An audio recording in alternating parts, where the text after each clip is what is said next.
So when everybody comes into the backyard, they walk through this area. The sound was really important, but really what's important to them is the visuals. This is gonna be one of those features we have to come back year after year after year and keep an eye on it and how it changes over time. Hey everybody, thanks again for joining in to Team Aquascape. You opened this door and when I was on the consultation, this was the first thing I saw. Like, what a unique structure. And then I saw this, I don't know what we'll call it, the bubble dome. But between those two structures, the fire pit, the little raised gardens, I just was super excited about the potential of this unique space. We often say we like to take unique spaces to their fullest potential. And what could we do between the bubble dome and the Hobbit house? And we're gonna show you. So what was challenging for me on this project was really, how do I lay out pathways that need to come from the house, bubble dome area, from the gate to the Hobbit house, back to a fire pit, and then still twist and turn a water feature in between all this. There's just a lot of pathways that have to happen. And trying to get a stream and everything else in here was going to be difficult. I really wanted to see kind of a landing in front of that Hobbit house. I wanted the pathway to be wide enough. So the design was the most challenging part for me. But when it's challenging, it's fun. Hey guys, as you're watching this video, make sure you check out the link below. It's the only time we've ever done it. We are doing a backyard makeover giveaway, 100% free for you guys. You guys can win a backyard like this, if not even nicer, just by clicking the link below. Like, comment, subscribe, and share. We'll be to your yard soon enough. Before we start that, we got to get the team ready and get on the same page as myself. And sometimes sharing the vision that's in between my two ears up in my head here is a difficult thing. Well, you can see we brought in the whole fleet. We've got truck pulling machines. We got the dump trailer. We got everything. I said the design was difficult, but really the logistics of sneaking that big machine into the backyard was going to be the toughest part. So we got to come down this side yard, stay off of the neighbor's property, pull out a gate, and then twist around the corner without disrupting a lot of their yard. This took us about 45 minutes. The other difficult part about this job is really going to be, how do we build it? In hindsight, I think I would have done it different and started building the waterfall first and then worked my way all the way down to the reservoir. So getting everything prepped here, painting out the pathway, I really feel that if I can lay out the pathway first, then it's easy for me to then manipulate the water around the pathway. What I'm doing here is really just kind of getting an idea of what's the circumference of this patio gonna look like. And I put, if you notice, I put 2 chairs in there. And so a lot of times it's easier for me to put the furniture where it needs to go and then create the space around the furniture. So here I am digging the tank, pulling out all that. The other thing that's got to happen is all of this soil has got to go. We can keep a little bit of it on site, but the amount of soil I generate from a 1,000-gallon reservoir is going to be much more than what I need for the berm. Hey, look at there. See the man in blue? He's not always on our job sites. That's Mr. Ed Ballou, AKA the Pond Professor. What a treat. So here we are putting the tank in. You guys have seen this before if you followed our channel. We're gonna put about 30 aqua blocks in. We're double stacking them. We're gonna put in our pump vault. We backfill everything with sand and I'm gonna get the tank in. Then once I got the tank in, then I can start building the waterfall on top of the tank. Now these are what I would call our puzzle pieces. The average person would call them just rocks, boulders, stones. But these are our puzzle pieces. These I kind of personally selected all of these rocks with the idea of what style stream and waterfall we were gonna build. Because there's not much of a grade change, I didn't want big, tall boulders. I wanted more pancakey type size rocks. And so notice most of the stones are, 15 inches tall or less, but it's because of that low meandering stream look. Here's Chris, our customer, running boulders into the backyard. And look at the smile on his face. He's like, yeah, I'm gonna do this. So we're gonna move all those rocks back one by one with that dingo. There's no other way to move them. I start setting them I'm gonna put a big 50-inch bowl in right here. I think it'll just kind of add to the ambiance. Look at how big the reservoir is. It's approximately 8 by 12, and nobody wants to see that big of a reservoir down on the bottom. By strategically placing those boulders and getting it to twist and turn, I can shrink that reservoir down quite a bit. Now we move up to the rest of the stream, just kind of placing the rocks. We're gonna start at the waterfall and then, like I said, meet someplace in the middle. We got that bridge that's gonna take us over to the Hobbit house. We got a patio big enough. Got a couple chairs are gonna sit over there in the Hobbit house. The bowls are set. We're gonna come in here and kind of finish up some of this edge work in here, then prep that later to get our stone chips down.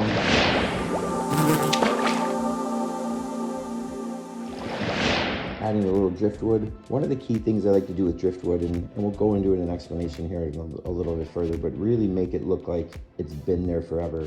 Here's Gavin and Chris just setting up our footings for our bridge. Got to make sure that that thing's nice and still, really secure winter frost and things like that. We choose to build these bridges out of tubular steel, 1-inch tubular steel, which allows us a really low profile when doing the bridge. Otherwise, an 8-foot bridge like this would have to be built out of a 2x12, and a 2x12 cut and curved would look really massive in this project and take away from a lot of the sight lines. I want to really be able to see that water come underneath the bridge. And so just getting the footings in, making sure everything's going to be nice and secure. I think now would be a great time to talk about Jack's choice of workwear. The pink shorts, Jack. Just absolutely loving what you're doing. You be you. I don't know if it's going to become a company outfit, but yeah, bring your own flair to every job. Here's Jack with his pink shorts, just making sure everything's nice and level. We use a zip level for leveling everything. It just helps us set our elevations correctly, making sure that one side of the bridge is level with the other. The nice thing about a curved bridge, though, is that if one side of that bridge was an inch higher than the other side, nobody in the world would notice. If it was a flat bridge, you can tell that it's not level. With a curved bridge, you can't. So sometimes it actually really works to our advantage. Here's me just proving to myself and my family that I can still pick up some pretty big boulders. I will admit, I didn't like doing it like I did when I was 18, but I did it. And now that I've proven I can still do it, I might not do it again for the rest of the summer. This rock, really just making sure that the face of the rock look good. This is where we call wing walls off of the side of waterfalls. You set up your frame rocks, the rock on the left and the right of the waterfall, and then you have these little wing walls that kind of help carry the berm work out further and further. And so the rest of this video is going to be us just doing detail work, coming down, scooping out stuff for the pathway, carving out for some bigger boulders to sit to the right and left of the bridge, and setting boulders next to bridges and stuff. I think it's always easiest to set the bridge first and then set your boulders. What you really don't want to do is set your boulders and then hope that the bridge fits in between. We really want to make it look like nature was here first and this man-made element came in later. And to do that, it looks so much better when the bridge looks like it was really just nestled in amongst the boulders and stuff. And so here you are just trying to twist this rock and get it on the right angle. And often think of it as like a jigsaw puzzle piece. Twist, turn it, flip it, rotate it, keep playing with that piece until it fits just right. And if it doesn't fit just right, try another piece. So here's Jack just making sure that thing's gonna come nestle right in there. And then we're just gonna start adding accent boulders. A big thing I really like to do on projects is always have more rock than I need. And the extra boulders tend to be bigger rocks that are 24 to 40 inches in size. And we set them in as accent boulders, trying to carry that rock theme out past the project. Setting some more driftwood. I wanted to complement some of the driftwood that was over there by the waterfall. And I want to notch this thing in to make it feel like it goes right underneath the bridge. So we're going to manipulate it a little bit, cut it off flat on the bottom, cut off a root or two, nestle that thing in, making it look like it's always been there. And the idea is more of this enchanted forest look. So I'm thinking way down the road. I'm thinking 3-4 years down the road at this point. But if I can add a couple of these old preserved driftwood stumps amongst the stream, it gives the appearance that these trees were here way before we were. and water eventually kind of killed them off. Here we're just gonna do a crushed stone pathway. I like doing the crushed stone pathways. There's very little labor to it. We just got to dig out 3 to 4 inches. And I say just dig out loosely. It's kind of labor intensive digging it all out, but it's only 3 to 4 inches. It's not like I got to dig down a foot. 3 to 4 inches of material for your pathway is going to be enough. We're going to come in, do some steel edging, put down some weed barrier, and then where it's really pretty easy is then you just dump the stuff right on top. You're not trying to level off pavers or flagstone pieces or anything else. There's one of those unnecessary but very necessary boulders, just an accent boulder. For no rhyme or reason, we've got this large pancake rock left over, too big to fit in the stream, but so necessary outside the stream just to help everything tie together. When you hike up and down a natural stream, you don't see boulders just in the middle, like just touching the water. You see boulders everywhere. So it's easier just to oversize the fabric, lay it all down, and then manipulate the steel edging to your curves. The steel edging was crazy hot. That's why I was holding everything with fabric. You can see the fabric protecting my knee there, and I got it wrapped around on the side because literally it was burning my hands. So what we'll do is just put in all the steel edging, framing out our curves, pounding that stuff down in place. We always use extra stakes just to make sure that stuff's not gonna pop up with the freeze thaw. Get it really, really secure, and then we'll come in, pour our chips, and then we'll come in and cut that loose fabric that goes out past the perimeter of the pathway. I wanna show you the whole thing flow, and so instead of filming the rest of it now, let's come back later and show you the final reveal.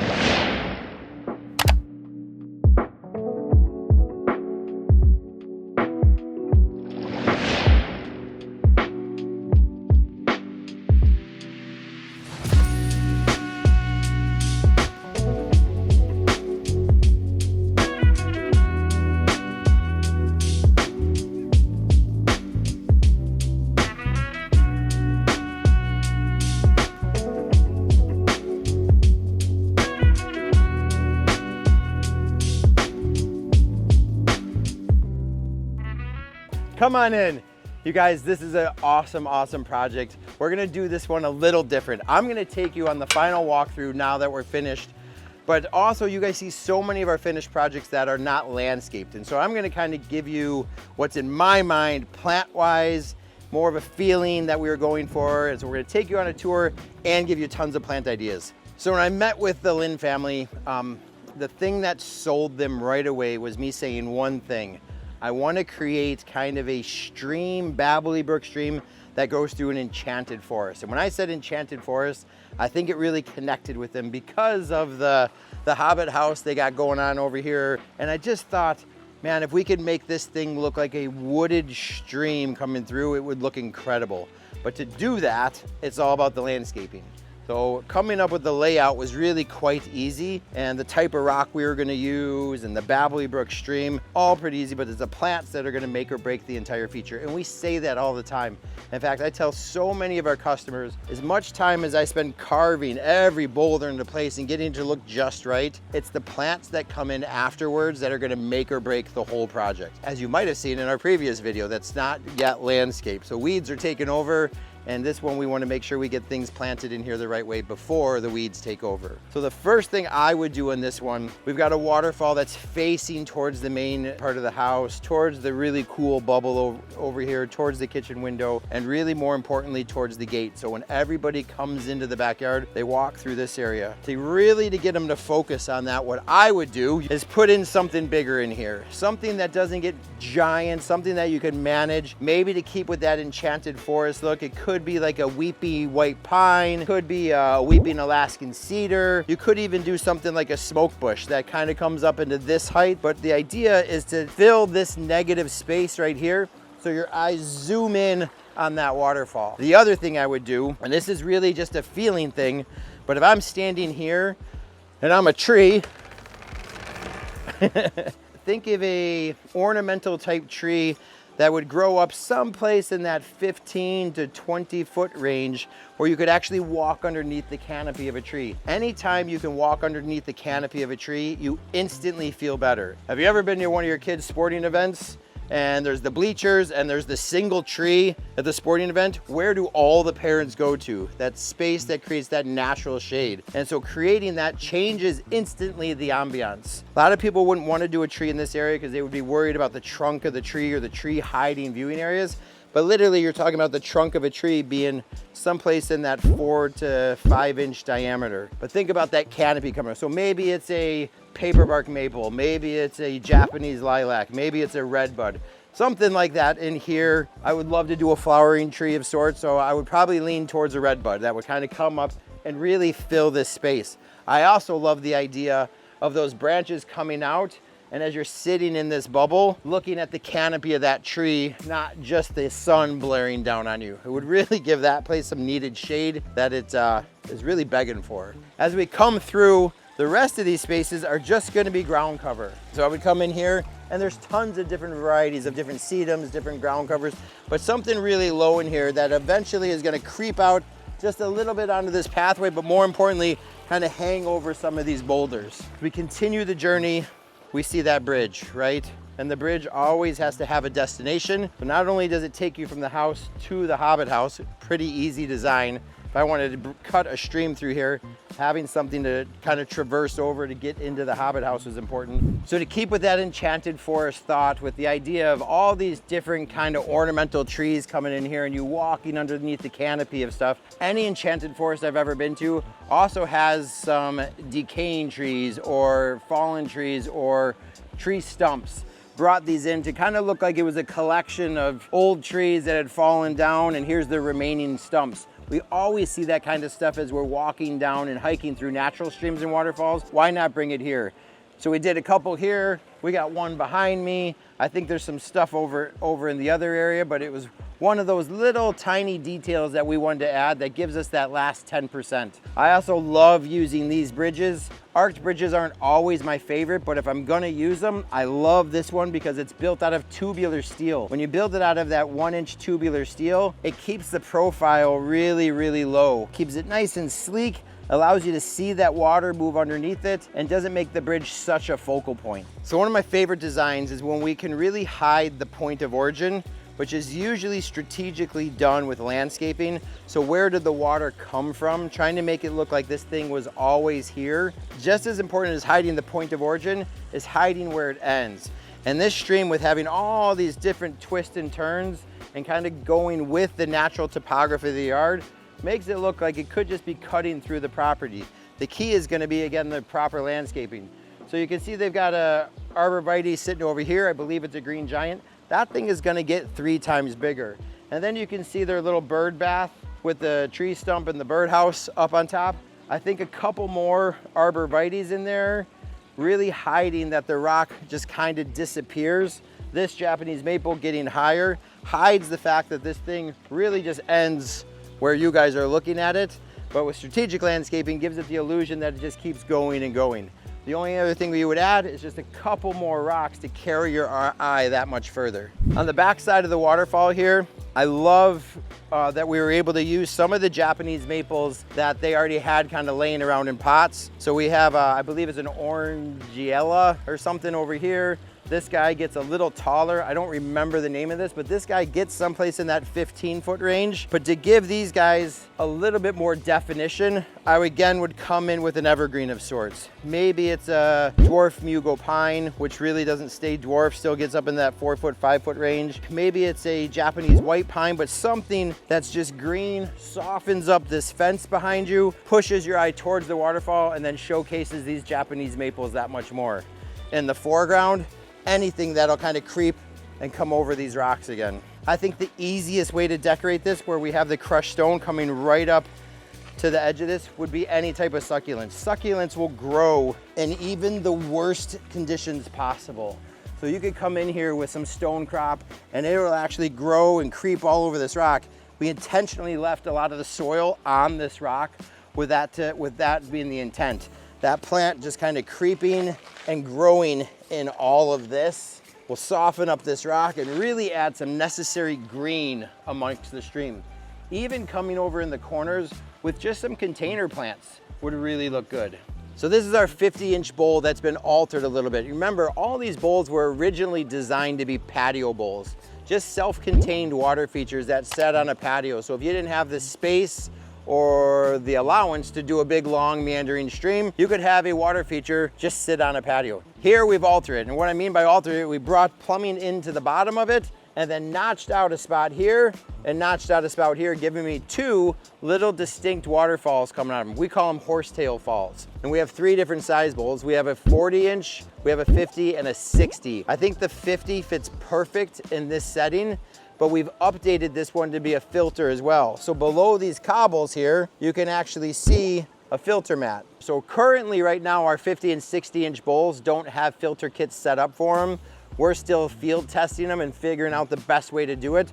But with the Metallomat in here and then this thing loaded with bio balls, it turns into a giant filter. The other thing it does is it brings the bottom of this bowl up a little higher, allowing me really easy to add different aquatic plants. When this bowl is brought to its fullest potential is when the whole thing gets planted with different aquatic plants, but some irises, some elephant ears, some sweet flag, some water lettuce, some water hyacinth, a small water lily of sorts will really finish this off. This is one of my favorite views of the entire thing. With this lower waterfall and that, it's just an incredible view.